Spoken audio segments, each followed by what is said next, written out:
തിരുസഭയുടെ ശക്തികേന്ദ്രമായ പരിശുദ്ധ പരമ ദിവ്യകാരുണ്യത്തിന് എന്നേരവും ആരാധനയും സ്തുതിയും പുകഴ്ചയും ഉണ്ടായിരിക്കട്ടെ. ദിവ്യകാരുണ്യനാഥൻ കരം പിടിച്ചു നയിക്കുന്ന സ്നേഹാനുഭവങ്ങൾ. വിശുദ്ധ കുർബാനയുടെ ജീവിതാനുഭവങ്ങൾ. തിരുശരീര രക്തങ്ങൾ കരങ്ങളിലേന്തുമ്പോഴുള്ള വൈദികരുടെ ഹൃദയാനുഭവങ്ങൾ. ഇത് ഫാദർ വർഗീസ് താണിയത്ത്, ഓസ്ട്രിയയിൽ ഫെറാൾബർഗ് സ്റ്റേറ്റിൽ ഫെൽകിർഹ് രൂപതയിൽ ഗേഫിസ് സറ്റൈൻസ് എന്നീ ഇടവകകളിൽ വികാരിയായി സേവനം ചെയ്യുന്ന മലയാളി മിഷണറി വൈദികൻ. അതിശൈത്യം അനുഭവപ്പെടുന്ന ഈ പ്രദേശത്ത് വളരെ സങ്കീർണമായ കോവിഡ് കാലഘട്ടത്തിലും തൻ്റെ രോഗാവസ്ഥയിലും ദിവ്യകാരുണ്യനാഥൻ ചേർത്തുപിടിച്ച അനുഭവങ്ങൾ വർഗീസ് അച്ഛൻ നമ്മോട് പങ്കുവയ്ക്കുന്നു.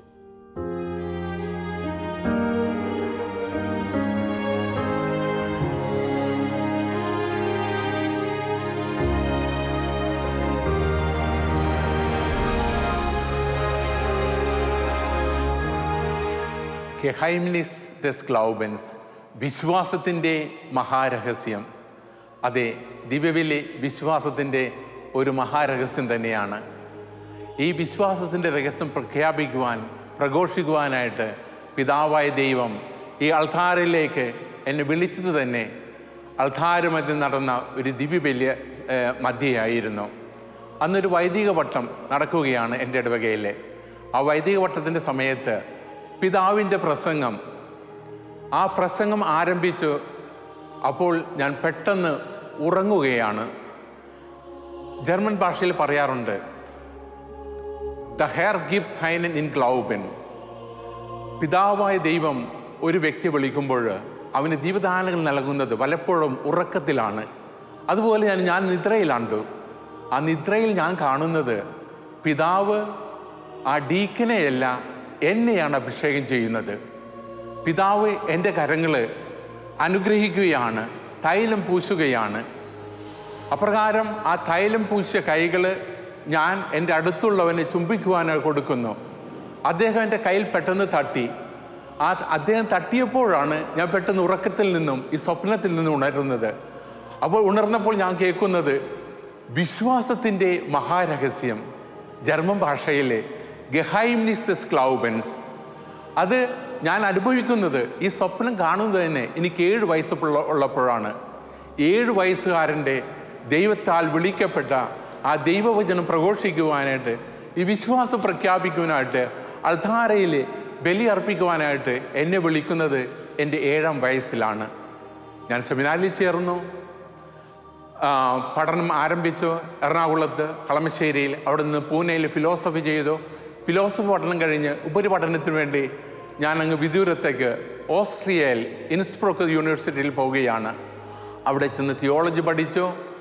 വൈദിക പട്ടം അവിടെ വെച്ച് തന്നെ സ്വീകരിച്ചു. അതായത് ഓസ്ട്രിയയിൽ ഫെൽകിർഹ് രൂപതയിലാണ് ഞാനന്ന് വൈദിക പട്ടം സ്വീകരിച്ചത്. ആ വൈദിക പട്ടം സ്വീകരിച്ച് ഇതുപോലെ ഞാൻ ആദ്യത്തെ ബലി അർപ്പിക്കുമ്പോൾ ആ വിശ്വാസത്തിൻ്റെ മഹാരഹസ്യം ഞാൻ ഉദ്ഘോഷിച്ചപ്പോൾ അന്ന് എൻ്റെ ഉറക്കത്തെക്കുറിച്ച്, ആ സ്വപ്നത്തെക്കുറിച്ച്, ആ യാഥാർത്ഥ്യത്തിൻ്റെ മനസ്സിലേക്ക് പെട്ടെന്ന് കടന്നു വന്നു. നിമിഷ നേരങ്ങളിൽ ഞാൻ ആ 20 വർഷം മുമ്പ് നടന്ന ആ യാഥാർത്ഥ്യത്തിലേക്ക് ഒന്ന് എത്തി നോക്കി. ഇപ്പോൾ ഞാൻ പ്രഖ്യാപിച്ചപ്പോൾ ഈ വിശ്വാസ രഹസ്യം പ്രഖ്യാപിക്കുവാൻ പിതാവായ ദൈവം അനേകം സാധാരണ മനുഷ്യരിൽ നിന്ന് എന്നെ വിളിച്ചെടുത്തത് എനിക്ക് എൻ്റെ മനസ്സിൽ ഓർമ്മ വന്നു. അതെ, ഈ ദിവ്യബലി വിശ്വാസത്തിൻ്റെ ഒരു മഹാരഹസ്യം തന്നെയാണ്. ഗെഹൈംനിസ് ദെസ് ഗ്ലൗബൻസ്. 7 വയസ്സുള്ളപ്പോൾ പിതാവായ ദൈവം അനേകരിൽ നിന്ന് തിരഞ്ഞെടുത്തു, നിങ്ങൾക്ക് വേണ്ടി പാപമോചനത്തിൻ്റെ ഈ ബലി അർപ്പിക്കുവാനായിട്ട്. ആ ദിവ്യബലി ഇന്ന് 36 വർഷമായിട്ട് ഞാൻ ആ വിശ്വാസത്തിൻ്റെ രഹസ്യമായി തന്നെ ആഘോഷിക്കുകയും പ്രഖ്യാപിക്കുകയും ചെയ്യുന്നു. എൻ്റെ ജീവിതത്തിൽ ഞാൻ ഈ ബലി എന്നും അനുഭവിച്ചറിയുന്ന ഒരു വൈദികനാണ് ഞാൻ. എൻ്റെ കുടുംബത്തെക്കുറിച്ച് ചിന്തിക്കുകയാണെങ്കിൽ ഞങ്ങൾ 11 മക്കളാണ്. 11 മക്കളിൽ 4ാമനായി ഞാൻ ജനിച്ചു. ഞങ്ങളുടെ വീട്ടിലെ 11 മക്കളിൽ 2 പേര് വൈദികരാണ്, 2 പേര് സിസ്റ്റേഴ്സുമാണ്. ഒരു അനുഗ്രഹീതമായ കുടുംബം. ഈ അനുഗ്രഹീതമായ കുടുംബത്തിൻ്റെ എല്ലാ അനുഗ്രഹങ്ങളും ഞങ്ങൾക്ക് ലഭിച്ചുകൊണ്ടിരിക്കുന്നത് ഈ ബലിയുടെ ഒരു അത്ഭുതമായിട്ട് ഞാൻ കരുതുകയാണ്.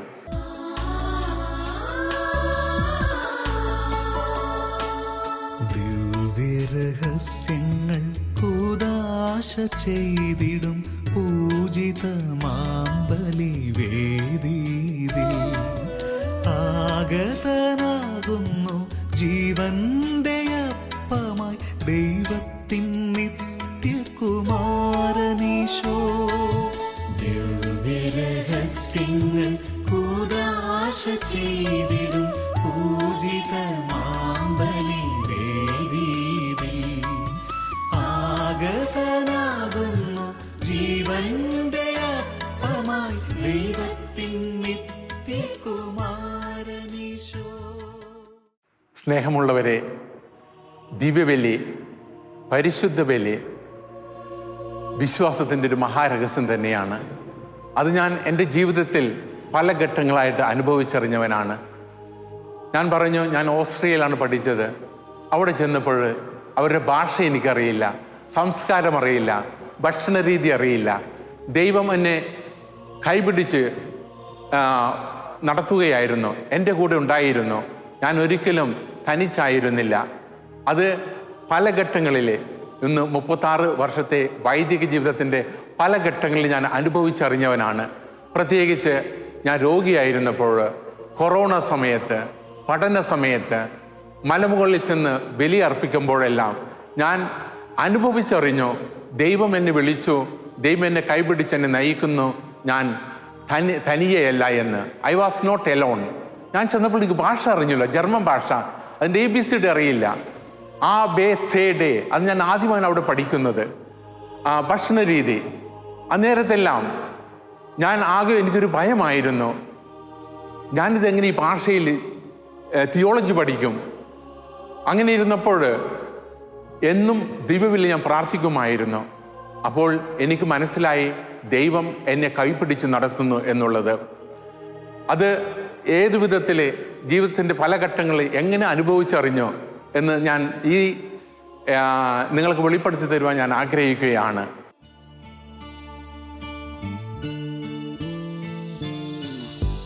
കരുണതൻ കയർ പിടിച്ച് നയിച്ചിടും സ്നേഹമേ, കരുണതൻ കയർ പിടിച്ച് നയിച്ചിടും സ്നേഹമേ, ദിവ്യകാരുണ്യ സ്നേഹമേ, പരിശുദ്ധ സ്നേഹമേ,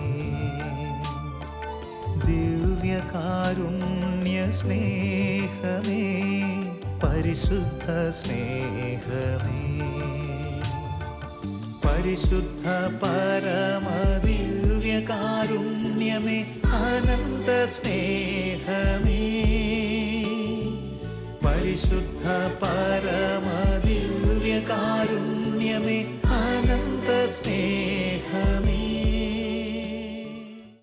സ്നേഹമുള്ളവരെ, ദിവ്യബലിയിൽ യേശുവിൻ്റെ റിയൽ പ്രസൻസ് എന്നും അനുഭവിച്ചറിയുന്നൊരു വൈദികനാണ് ഞാൻ.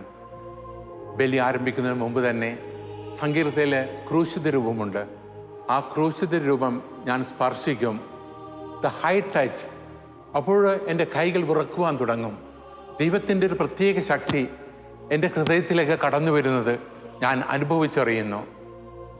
സങ്കീർത്തനത്തിൽ നിന്നും ദൈവാലയത്തിലേക്ക് പ്രവേശിക്കുമ്പോൾ ഞാനല്ലാതെ മാറുന്നു.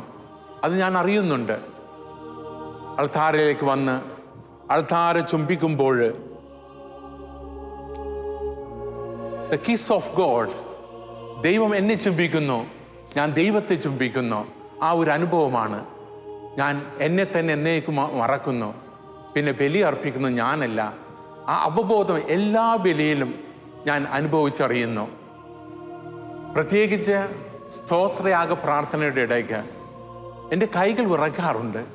എനിക്കറിയില്ല, ചിലപ്പോൾ ഞാൻ വിയർക്കാറുണ്ട്. ഞാൻ എൻ്റെ കരങ്ങളിലേക്ക് നോക്കും, ആ മുറിവുകൾ എൻ്റെ കരങ്ങളിലുണ്ടോ എന്ന്. കാരണം പലപ്പോഴും എൻ്റെ കൈകൾ വിറയ്ക്കാറുണ്ട്, ഒരു പ്രത്യേക ശക്തി എൻ്റെ കരങ്ങളിൽ ഞാൻ അനുഭവിച്ചറിയുന്നു. അത് കഴിഞ്ഞ് ആ വിശ്വാസ പ്രഖ്യാപനം, വിശ്വാസത്തിൻ്റെ മഹാരഹസ്യം എന്ന് പറയുമ്പോൾ എന്നും ആ പഴയ കാല ചിന്തകൾ എൻ്റെ മനസ്സിലേക്ക് കടന്നു വരും. അതെ, ദിവ്യബലി വിശ്വാസത്തിൻ്റെ ഒരു മഹാരഹസ്യം തന്നെയാണ്. കുർബാനയ്ക്ക് എല്ലാവർക്കും കൊടുക്കുമ്പോൾ പലരും തന്നെ, പ്രത്യേകിച്ച് പ്രായം ചെന്ന അമ്മമാരെ, ആ തിരുവോസ്തി മാത്രമല്ല എൻ്റെ കരങ്ങളിൽ കയറി പിടിക്കാറുണ്ട്. എനിക്കൊരിക്കലും അറിയുന്നില്ല എന്താണ് ഇതിൻ്റെ യാഥാർത്ഥ്യമെന്ന്. കുർബാന കഴിഞ്ഞ് ഞാൻ എന്നും അൾത്താരയിലേക്ക് പോയി ദൈവത്തിന് 2 മിനിറ്റ് നന്ദി പറഞ്ഞതിന് ശേഷമേ മറ്റുള്ളവരുമായി ഞാൻ കാണുകയുള്ളൂ. അപ്പോൾ പലരും തന്നെ അമ്മമാർ വന്നുകൊണ്ട്, യുവാക്കൾ വന്നുകൊണ്ട് എന്നോട് പറയും, അച്ചോ നല്ലൊരു ബലി അർപ്പിച്ചതിന് പ്രത്യേകം നന്ദി, സന്തോഷമായി. നമ്മൾ സാധാരണയ്ക്ക് ഭക്ഷണമെല്ലാം കഴിയുമ്പോൾ വയറ് നിറഞ്ഞെന്ന് പറയില്ലേ, ആ ഒരു അനുഭവമാണ്. അച്ചോ വയറ് നിറഞ്ഞു, നല്ലൊരു ബലി അർപ്പിച്ചതിന് പ്രത്യേകം നന്ദി. സ്നേഹമുള്ളവരെ, അപ്പോഴാണ് ഞാൻ എന്നിലേക്ക് തന്നെ കടന്നു വരുന്നത്. ഞാനാണല്ലോ ബലി അർപ്പിച്ചത്. അതെ, യേശുവിനെ ബലി സമയത്ത് ആ റിയൽ പ്രസൻറ്റ് ഞാൻ അനുഭവിച്ചറിഞ്ഞു. ഞാൻ ഒന്നുകൂടി ദൈവത്തിന് നന്ദി പറയും. ദാറ്റ് ഈസ് ഗെഹൈംനിസ് ദസ് ഗ്ലൗബൻസ്, വിശ്വാസത്തിൻ്റെ ഈ മഹാരഹസ്യം. അതാണ് അനുദിനം ഈ അൾത്താരകളിലെ വൈദികർ ദിവ്യബലി അർപ്പിക്കുമ്പോൾ ജനങ്ങൾ അനുഭവിച്ചറിയുന്നത്. ദിവ്യബലി വിശ്വാസത്തിൻ്റെ ഒരു മഹാരഹസ്യം തന്നെയാണ്.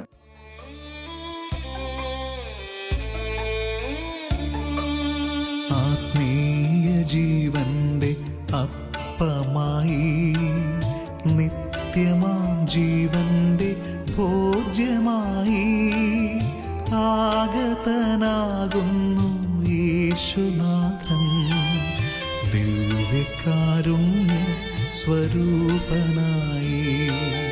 ആത്മീയ ജീവന്റെ അപ്പമായി, നിത്യമാം ജീവന്റെ ഭോജ്യമായി ആഗതനാകുന്നു യേശുനാഥൻ, ദിവ്യകാരുണ്യ സ്വരൂപനായി. പരിശുദ്ധ പരമ ദിവ്യകാരുണ്യത്തിന് എന്നേരവും ആരാധനയും സ്തുതിയും പുകഴ്ചയും ഉണ്ടായിരിക്കട്ടെ. ആനന്ദ കീർത്തനം പാടി നിത്യം ആരാധനാ സ്തുതി സ്തോത്രമേകാം. സ്നേഹമുള്ളവരെ, ദിവ്യബലിയിലെ തിരുവോസ്തിയിലെ യേശുനാഥൻ റിയൽ പ്രസൻറ്റ്, അതായത് ജീവനോടുകൂടി നമ്മളിൽ സന്നിഹിതനാണ് എന്ന് വെളിപ്പെടുത്തുന്ന 1-2 അനുഭവം എൻ്റെ ജീവിതത്തിലുണ്ടായി. പ്രത്യേകിച്ച് കൊറോണ സമയത്ത്, ആദ്യത്തെ ലോക്ക്ഡൗൺ, നമ്മൾക്ക് പുറത്തേക്ക് ഇറങ്ങാൻ സാധിക്കുകയില്ല. മുറിയിൽ അടച്ചിരുന്ന് പ്രാർത്ഥിക്കുക, അല്ലെങ്കിൽ ബലി അർപ്പിക്കുക. ഞാൻ ദിവസേന രാവിലെ എഴുന്നേറ്റതിന് ശേഷം, പ്രാർത്ഥനയ്ക്ക് ശേഷം എൻ്റെ മുറിയിൽ തനിച്ച് ബലി അർപ്പിക്കും. യേശുനാഥനോട് തനിച്ചായി ഇരിക്കാനുള്ള ഒരു അവസരം കൂടി എനിക്ക് അത് നൽകപ്പെട്ടു. എന്നാൽ മറ്റുള്ളവർക്ക് ആ അനുഗ്രഹം ഉണ്ടായില്ല. അപ്പോഴാണ് എൻ്റെ മനസ്സിൽ ഉരുത്തിരിഞ്ഞത്, പരിശുദ്ധ കുർബാന എഴുന്നള്ളിച്ച് ആ നാടിനെയും ആ നാട്ടിൽ ജീവിക്കുന്ന എല്ലാവരെയും അനുഗ്രഹിക്കുക, ഈ മഹാരോഗത്തിൽ നിന്ന് അവരെ രക്ഷപ്പെടുത്തുക എന്നത്.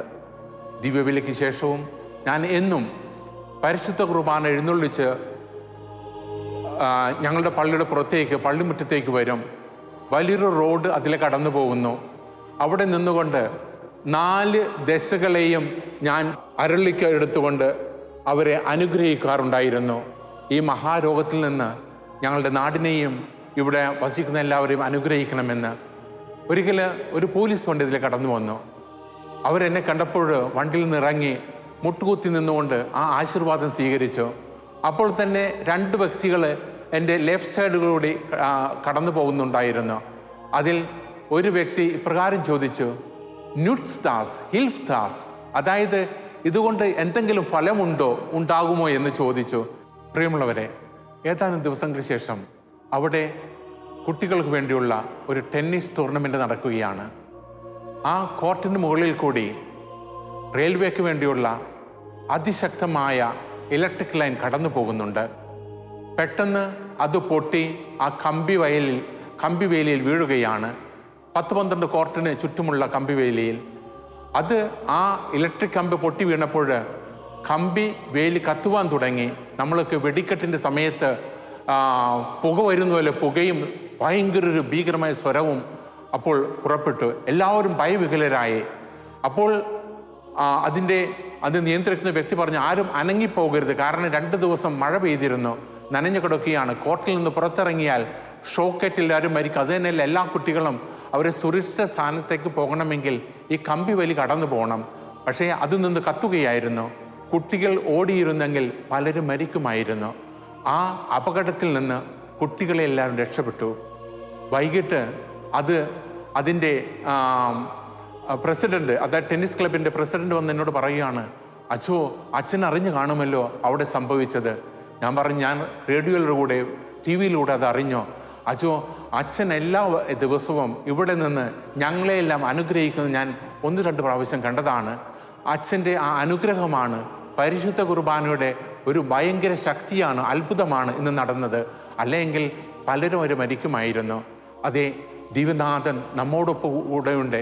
തിരുവോസ്തിയിൽ അവിടെ നിന്ന് റിയൽ പ്രസൻ്റാണ്, ജീവനോടുണ്ട്, നമ്മൾ അനുഗ്രഹിക്കുമെന്ന യാഥാർത്ഥ്യം അതെനിക്ക് വെളിപ്പെടുത്തി തന്നു. അതുപോലെ തന്നെ ഞാൻ രോഗികൾക്ക് ആ ദിവസങ്ങളിൽ കുർബാനയ്ക്ക് കൊണ്ടുപോയി കൊടുക്കുമ്പോൾ, ഞാൻ ആ വീട്ടിലേക്ക് കടക്കുമ്പോൾ ആ രോഗികളായ പലരും തന്നെ പറയുന്നു, യേസുസ് കോംത്, ഈശോ വരുന്നു. അവർക്ക് കുർബാന കൊടുക്കുന്ന സമയത്ത് എൻ്റെ കരങ്ങൾ പിടിച്ചുകൊണ്ട് അവർ പ്രാർത്ഥിക്കാറുണ്ട്. അവർ എന്നെ യേശുവായിട്ട് കാണുന്നു. അതുപോലെ തന്നെ ഒരു ദിവസം ഈ കുർബാന എഴുന്നള്ളിച്ച് ആ രോഗി കൊടുക്കാൻ വരുന്ന അവസരത്തിൽ ഒരു കൊച്ചുകുഞ്ഞ് 3 വയസ്സ് കാണും. ആ കുഞ്ഞ് വാതിൽ തുറന്ന് പുറത്തു വന്നുകൊണ്ട് പറയുകയാണ്, ഹലോ യേസുസ്. എന്നെ ആ കുഞ്ഞ് ഗ്രീറ്റ് ചെയ്യുവാണ്. എന്നിൽ കാണുന്നത് യേശുവിനെയാണ്. യഥാർത്ഥത്തിൽ ഞാൻ ആ കുഞ്ഞോട് പറഞ്ഞു, മകനെ, ഞാനല്ല യേശു, ഞാൻ യേശുവിനെ നിൻ്റെ അമ്മുമൊക്കെ വേണ്ടി കൊണ്ടുവന്നിരിക്കുന്നതാണ്. യേശു ഈ കൊച്ചു അരുളിക്കയിലുണ്ട്. അവനോട് പറഞ്ഞ്, ഇല്ല അച്ചോ, ദു ബിസ്തി യേസുസ്, അതായത് നീയാണ് യേശു.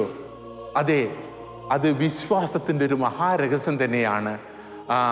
ഞാൻ എന്നെ തന്നെ അറിയുവാൻ എൻ്റെ കരങ്ങളിലുള്ള ജീവനുള്ള യേശുവാണെന്ന് ആ കൊച്ചു കുഞ്ഞ് വെളിപ്പെടുത്തി തരികയായിരുന്നു എനിക്ക്. അതെ, ദിവ്യബലി, ദിവ്യകാരുണ്യം അതൊരു മഹാരഹസ്യമാണ്, വിശ്വാസത്തിൻ്റെ രഹസ്യമാണ്. ഗെഹൈംനിസ് ദസ് ഗ്ലൗബൻ. പരിശുദ്ധ പരമദിവ്യകാരുണ്യമേ, അനന്ത സ്നേഹമേ, പരിശുദ്ധ പരമദിവ്യകാരുണ്യമേ, അനന്ത സ്നേഹമേ.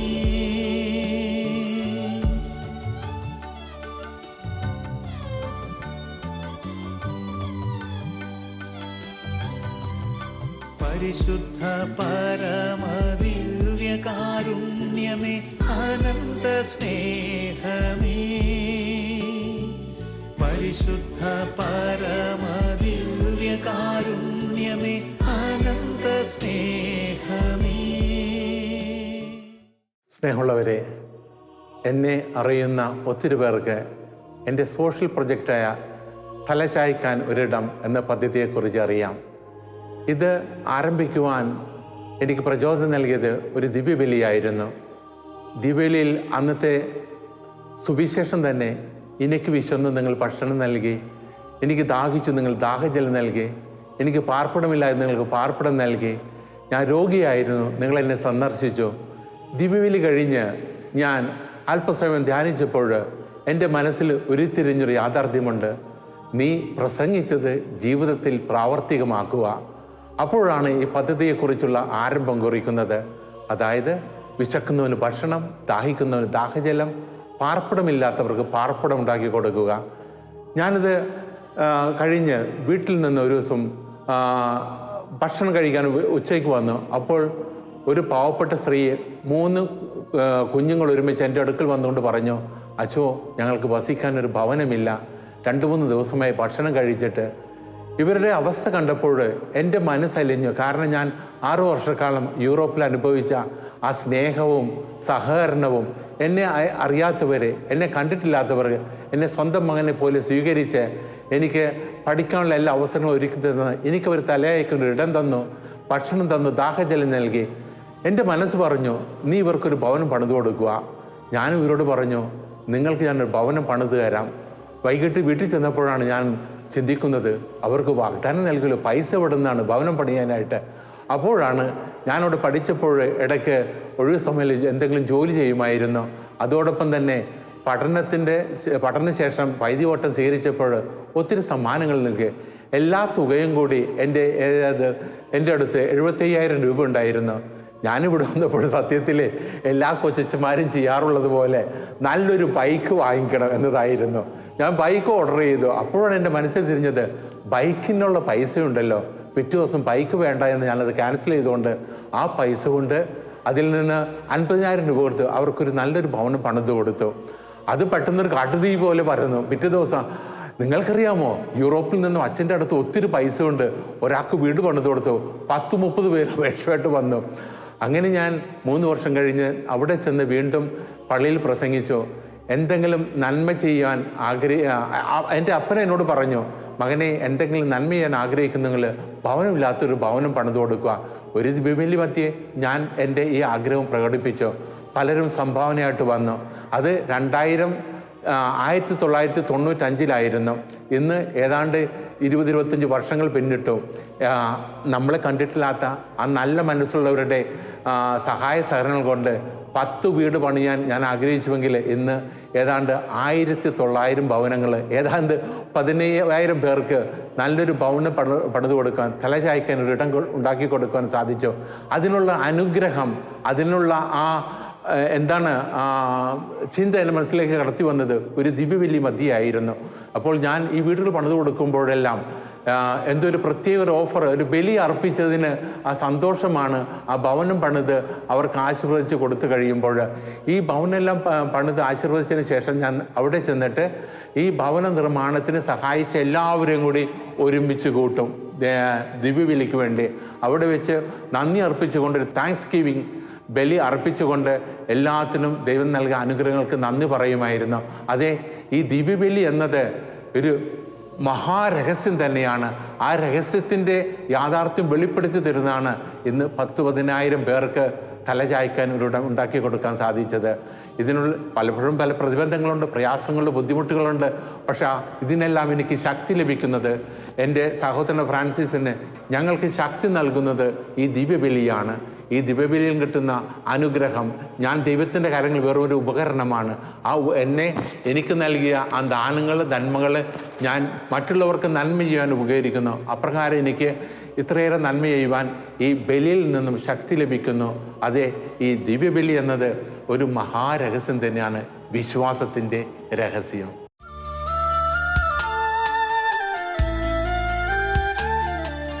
സ്വർഗീയ ജീവൻ പകർന്നു നൽകാൻ, നിത്യമാം ജീവന്റെ മാർഗമാകാൻ, എന്നും ആരാധ്യനായി വാഴുമീശോ ഈ തിരുവോസ്തിയിൽ വാസമായി. സ്വർഗീയ ജീവൻ പകർന്നു നൽകാൻ, നിത്യമാം ജീവന്റെ മാർഗമാകാൻ, എന്നും ആരാധ്യനായി വാഴുമീശോ ഈ തിരുവോസ്തിയിൽ വാസമായി. ആരാധിക്കാം, പാട്ടുപാടാം, ആ തിരുനാമത്തെ പാടി വാഴ്ത്താം, ആനന്ദ കീർത്തനം പാടി നിത്യം ആരാധനാ സ്തുതി സ്തോത്രമേകാം. വിശുദ്ധ ജോൺ ക്രിസോസ്റ്റം ഇങ്ങനെ പഠിപ്പിക്കുന്നു: ദൈവത്തിൻ്റെ എല്ലാ ചുമതലകളും പൗരോഹിത്യമെന്ന കൂദാശ വഴി പുരോഹിതന് നൽകപ്പെടുന്നു. സ്നേഹമുള്ളവരെ, എന്നെ എല്ലാവരും അറിയുന്നത് വളരെ സന്തോഷമുള്ളൊരു വൈദികനായിട്ടാണ്. പലപ്പോഴും ഞാൻ വർക്ക് ചെയ്യുന്ന ഓസ്ട്രിയയിൽ എൻ്റെ ഇടവക്കാർ പറയാറുണ്ട്, ടു ബി സെർ ഗ്ലൂക്ലി. അച്ഛൻ എന്നും വളരെ സന്തോഷവാനാണ്. എന്നാൽ യഥാർത്ഥത്തിൽ ഞാൻ സത്യം വെളിപ്പെടുത്തുകയാണെങ്കിൽ നിങ്ങളെപ്പോലെ പലപ്പോഴും തന്നെ ഞാൻ സങ്കടപ്പെട്ടിട്ടുള്ള അവസ്ഥയുണ്ടായിട്ടുണ്ട്. ഏകനാണെന്നുള്ള യാഥാർത്ഥ്യത്തിൻ്റെ മനസ്സിൽ പലപ്പോഴും ഉരുത്തിരിഞ്ഞിട്ടുണ്ട്. അത് പ്രത്യേകിച്ച് ഞാൻ രോഗിയായിരുന്നപ്പോൾ എനിക്ക് 2 വലിയ ഓപ്പറേഷൻ എൻ്റെ ജീവിതത്തിലുണ്ടായിരുന്നു. പ്രത്യേകിച്ച് ആദ്യത്തെ ഓപ്പറേഷൻ നട്ടെല്ലിന് ലൊംബാർഡിയൻ 2, 3, 4, 5 അകശേരുകളുടെ ഓപ്പറേഷൻ. ആ സമയത്ത് കൊറോണ സമയമായിരുന്നു, ലോക്ക്ഡൗൺ, ആരും സന്ദർശിച്ചതിന് അനുവദിക്കില്ല. ഞാനാണെങ്കിൽ തനിച്ചാണ് എൻ്റെ ഇടവകയിൽ. എൻ്റെ 2 ഇടവകയിലും എനിക്ക് 2 പള്ളികളുണ്ട്. അവിടെ ഒരൊറ്റ മലയാളി പോലുമില്ല. പിന്നെ എൻ്റെ ബന്ധുമിത്രാദികൾ, സഹോദരി സഹോദരന്മാർ, അവരുടെ കുടുംബം എല്ലാം നാട്ടിലാണ്. ഞാൻ തനിച്ചാണല്ലോ ഞാൻ ഏകനാണല്ലോ. ഈ ഓപ്പറേഷൻ എനിക്കൊരു ഭയമായിരുന്നു, ഭയങ്കര ഭയം. പക്ഷെ ഞാനൊരു കാര്യം ചെയ്തു. ഓപ്പറേഷൻ ആസ്പത്രിയിലേക്ക് പോകുന്നതിന് മുമ്പ് തലേദിവസം ബലി അർപ്പിച്ചപ്പോൾ എത്ര ദിവസം ഞാൻ ഹോസ്പിറ്റലിൽ ഉണ്ടാകുമോ 20 ദിവസത്തിനുള്ള കുർബാന ഞാൻ എൻ്റെ കയ്യിൽ കരുതിയിരുന്നു. ഓപ്പറേഷൻ കഴിഞ്ഞു, ഞാൻ തനിച്ചാണ്, ആരും എന്നെ വിസിറ്റിന് വന്നില്ല. പക്ഷേ എനിക്ക് ശക്തി നൽകിയത് വിശുദ്ധ കുർബാനയായിരുന്നു. എന്നും ഞാൻ വിശുദ്ധ കുർബാന എടുത്ത് ഞാൻ സ്വീകരിക്കുമായിരുന്നു പ്രാർത്ഥന ചൊല്ലി. അപ്പോഴെല്ലാം എൻ്റെ മനസ്സിൽ ഉള്ള ഒരു അവബോധം, അതായത് മനസ്സിൽ ഉരുത്തിരിഞ്ഞു, പറീസേ നീ തനിച്ചല്ല, ഞാൻ നിന്നോട് കൂടെയുണ്ട്. അത് യേശുവിനെ അനുഭവിക്കുമ്പോൾ പൗലോസ്ലീഹ പറഞ്ഞ ആ വാക്കുകളുടെ മനസ്സിൽ വരും. ഇനി ഞാനല്ല, ക്രിസ്തുവാണ് എന്നിൽ ജീവിക്കുന്നത്. അത് ക്രിസ്തു എന്നോട് കൂടെയുണ്ട് എന്നുള്ള യാഥാർത്ഥ്യം.